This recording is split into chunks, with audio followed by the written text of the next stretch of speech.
और देखिए इस बीच एक बड़ी खबर सामने आ रही है, उसका रुख कर रहे हैं। सुप्रीम कोर्ट से केजरीवाल को फिलहाल राहत नहीं मिली है।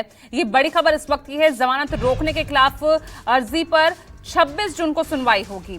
हाईकोर्ट स्टे लगा सकता है तो सुप्रीम कोर्ट क्यों नहीं?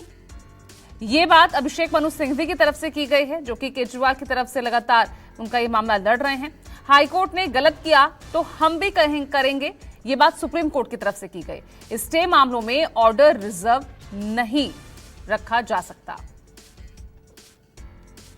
तो फिलहाल कुल मिलाकर अरविंद केजरीवाल को सुप्रीम कोर्ट से राहत नहीं मिली है। 26 तारीख को सुनवाई होगी और मेरे वरिष्ठ सहयोगी प्रभाकर मिश्रा जुड़े हैं ज्यादा जानकारी के साथ। प्रभाकर, थोड़ा मामला समझाइए और सुनवाई के दौरान हुआ क्या?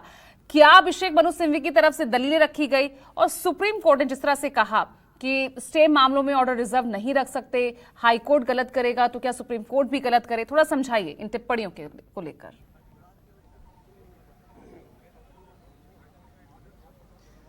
देखिए, अरविंद केजरीवाल को सुप्रीम कोर्ट से राहत तो नहीं मिली। कोर्ट ने ये कहा कि चूंकि हाई कोर्ट को 1-2 दिन में फैसला देना है, इसलिए हमें फैसले का इंतजार करना होगा और हाई कोर्ट के फैसले के बाद हम सुनवाई करेंगे। कोर्ट ने 26 तारीख के लिए रख दिया है। इसका मतलब कि कोर्ट को ये उम्मीद है कि कल फैसला इस मामले में आ जाएगा। लेकिन कोर्ट की एक टिप्पणी थी, वो टिप्पणी तब आई जब अभिषेक मनु सिंघवी जो अरविंद केजरीवाल के लिए पेश हो रहे थे, उन्होंने कहा कि एक अनप्रेसिडेंटेड है कि स्टे पर के लिए स्टे लगाया हुआ है, ऐसा हुआ नहीं है कभी। और जस्टिस मनोज मिश्रा जो इस बेंच में थे, जो सुनवाई कर रहे थे, उन्होंने भी बात ये कही कि स्टे के मामले में ऑर्डर देन एंड देयर देना होता है, उस पर फैसला तत्काल देना होता है। स्टे के मामले में ऑर्डर रिजर्व नहीं रखा जाता। ये वही दलील है जो अरविंद केजरीवाल के वकीलों की तरफ से दिया जा रहा था।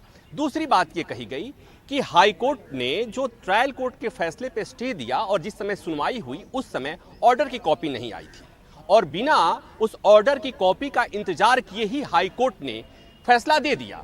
तो वही अभिषेक मनु सिंघवी की तरफ से कहा गया कि माय लॉर्ड, अगर हाई कोर्ट ट्रायल कोर्ट के फैसले का इंतजार किए बगैर आदेश दे सकता है तो सुप्रीम कोर्ट हाई कोर्ट के फैसले का इंतजार क्यों करेगा? सुप्रीम कोर्ट इस मामले में कोई आदेश क्यों नहीं दे सकता है? तब जस्टिस मनोज मिश्रा की टिप्पणी थी कि क्या अगर हाई कोर्ट ने गलती कर दी तो सुप्रीम कोर्ट भी वही गलती दोहराएगा?